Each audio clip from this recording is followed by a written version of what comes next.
Welcome back here today on the beautiful campus of Florida Panhandle Technical College.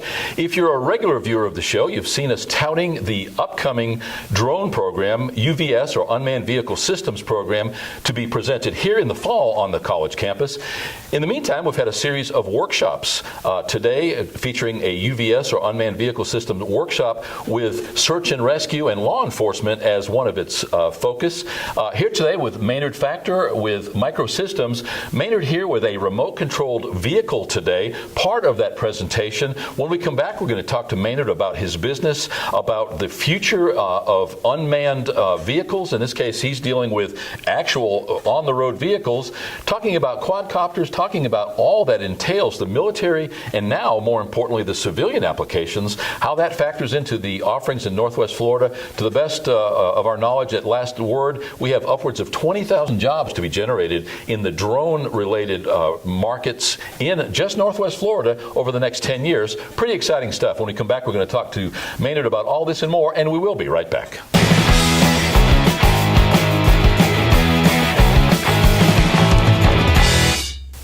Welcome back. As mentioned, our guest today is Maynard Factor with Microsystems. Thanks for being here today as part of our workshop, but thanks for taking the time to carve out to talk to us about why you were here today. Oh, well, thanks, Paul. I appreciate you guys having me here. And like you said, we are Microsystems, but we're a division of Kratos Defense, which is a big defense contractor who has a sector in the unmanned systems arena.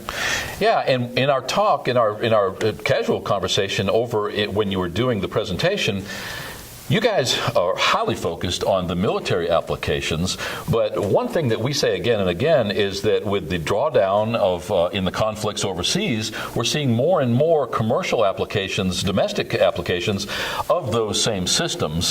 So far, I don't think they've found a use for the Predator Hellfire missiles, but that'll probably come. But the way that has drilled down in the applications that we're seeing in everyday life, talk a little bit about your business and what you do and how you kind of married into what we're talking about today. Sure. Well, like I said, we are a defense contractor, and our primary customers are the military, the Air Force, Army, and Navy. And we have developed a variety of unmanned systems technologies. So we do high-performance aerial target drones for testing, training, and weapons evaluation. We do unmanned ground control systems where we can outfit a human-driven vehicle with a electromechanical kit to automate that vehicle. And we do some sea surface target or unmanned sea surface vehicle technologies.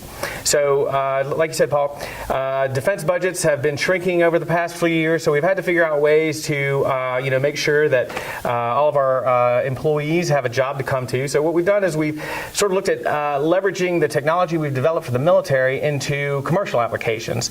So one of the areas that we found that seemed to mesh well was with the road construction industry, where we took one of our ground vehicle kits, one of the kits that we use to automate ground vehicles, and we've taken that and integrated it into a commercially available truck-mounted attenuator vehicle.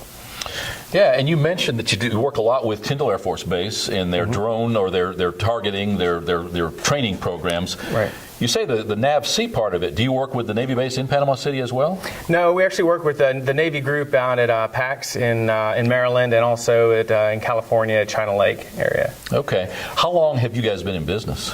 We were started as a small business in 1976, and we've been in business ever since. We've always been in the unmanned systems industry. We were acquired by a larger defense contractor in 2003, and then in 2011, that larger company was then acquired by Kratos Defense, which is who our parent company is at this point. So 40 years. Yeah. The person who introduced your presentation at today's seminar was Kathy Nelson. Kathy heads up our STEM program, Science, Technology, Engineering, and Mathematics.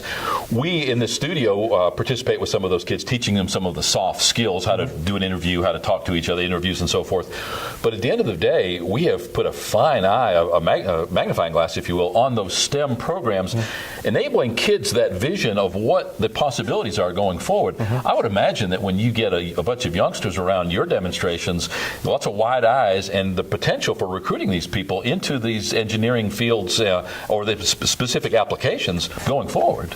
Oh, absolutely. I mean, I'm a product of that environment myself. I'm from the local area. I got my high school education here, went to college, got my engineering degree, and was fortunate enough to get into this defense contractor who has these cutting-edge technologies. So it's important for me, and as well as the company, to introduce this technology to young people, because at the end of the day, that's where our pool of engineers comes from. And if we don't have engineers that we can put on some of these high-tech projects, we might as well not even be in business.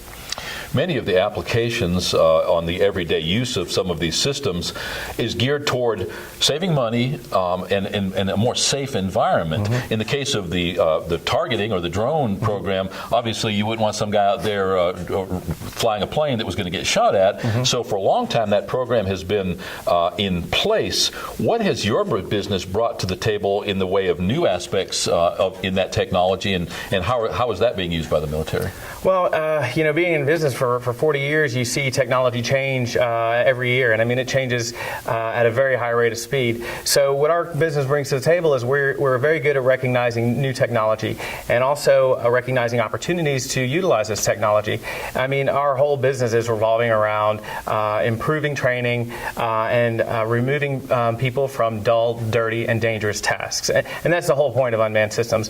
A lot of our business is with the military, and one of the most important things that is on the forefront of our minds every day is how do we remove a warfighter from a dangerous situation to make sure everybody comes home. From movies like I, Robot to any number of genres of science fiction over the years, 1984, we are looking at that mechanized robotic society, removing people from those jobs who become almost subservient.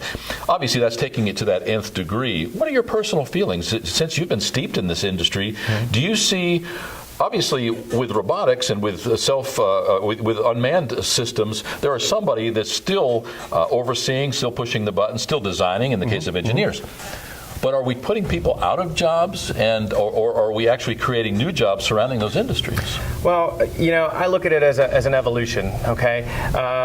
Yes, in some aspects, jobs are going away, but when you look at things like the buggy whip, you no longer use a buggy whip, right? So that particular product is gone, and nobody's ever going to build a buggy whip again. Okay, but now we have automobiles. So think about the number of jobs that were created with technology, and that's what we're really looking at. What we're looking at is an evolution of capability where the jobs, where some jobs are going away, but more advanced jobs are made present. So there's brand new opportunities there, and that's one of the most important things with STEM, really, is making sure that our students today are ready to work in a high-tech industry, because at the end of the day, that's where we're going. I mean, you're no longer going to have low-tech products and people having to do very manual jobs. All this stuff can be done by robotics, and we're going to need the smart people to design the systems, maintain the systems, and operate the systems.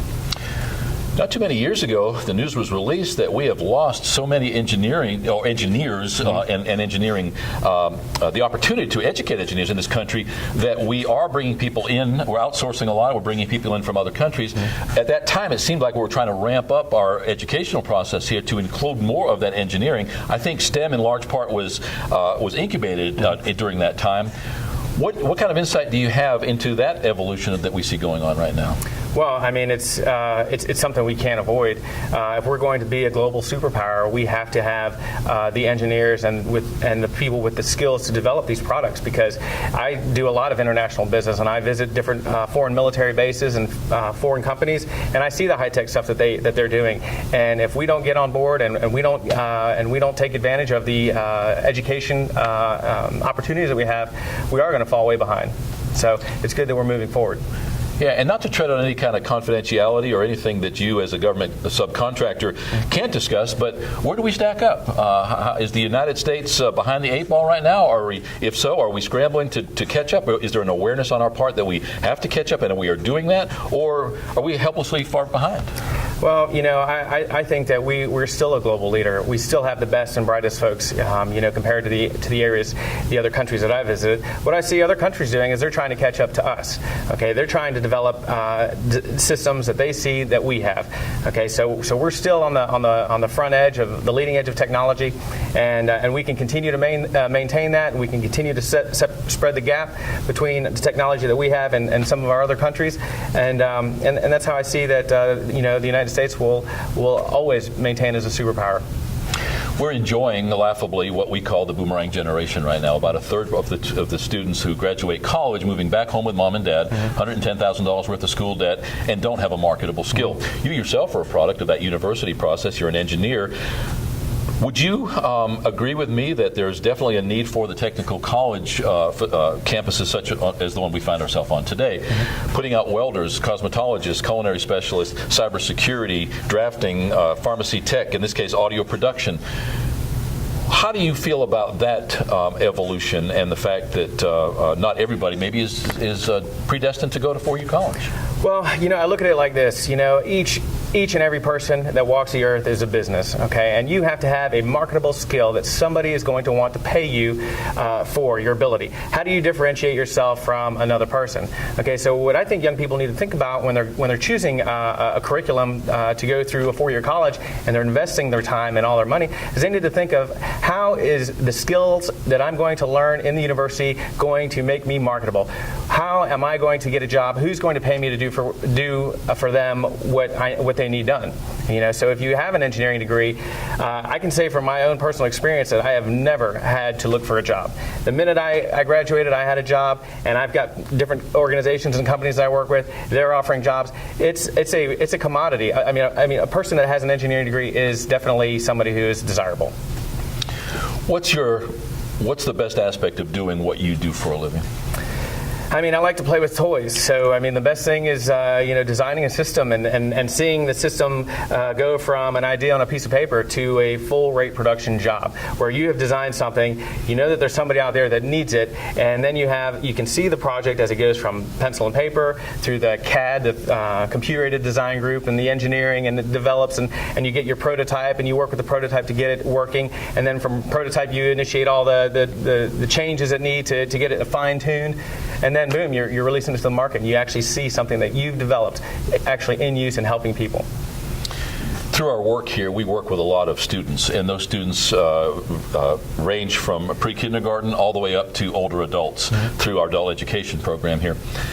What advice would you have for that student, perhaps in middle school, maybe being hammered a little bit by the guidance counselor to start making a choice, and we both know at that age we don't have a clue. But what advice would you give to a student, either in middle school or high school, looking forward and some of the job opportunities or some of the potential challenges and opportunities of which they should be aware? I would tell them exactly what my father told me when I was in elementary school, and that was focus on math and science. Everything else comes easy. You focus on math and science, you develop those skills, you're not going to have a problem. And he was absolutely right. He's absolutely right. In this high-tech industry in which you find yourself, neck deep, and enjoying every minute of it, what are some of the challenges? Well, the challenges really are, being able to meet some of the requirements that come out of, let's say, from our customers, the different military organizations. They have, 30-year, visions of where they need to be, and some of these concepts that they want will require very advanced technology. Some technology is not even available yet. So the challenges are really how can you get from where we are at point A to point B, and how can you develop and cultivate some of these engineering accomplishments. Thank you for taking the time to be here in the studio. More importantly, thanks for being part of our workshop today. We recognize wholly and staring full in the face the opportunities presented by that UVS market. In your case, working with defense, all the way down to the point where with this fall class that we'll be teaching here, giving people the ability to go out there as an entrepreneur, selling aerial video or photo services, and everything in between. So thank you so much for being here. Thank you, sir. I appreciate it. We would very much like to reserve the ability, maybe as we spoke earlier, earlier, to visit you over in Fort Walton at some point of your choosing to be able to highlight what you guys do. Again, introducing our young people here, or even the younger adults, still open to a career change, about all the opportunities. Sure, I'd be happy to do it. Thanks again. Sure, thank you, sir. Here right now with Maynard Factor with Microsystems, part of our UVS, or Unmanned Vehicle Systems workshop here on the campus of Florida Panhandle Technical College, all in preparation for our upcoming fall 2016 offering of the drone program. If you're interested, you can visit us online at fptc.edu. You can certainly stop by here, Student Services on Hoyt Street in downtown Chipley. Hopefully you learned something today. I know I do with every show, and believe me, that is the absolute truth. We appreciate people like Maynard coming on, giving us an insight into things that ordinarily we wouldn't be able to see in our everyday life. We'll be right back.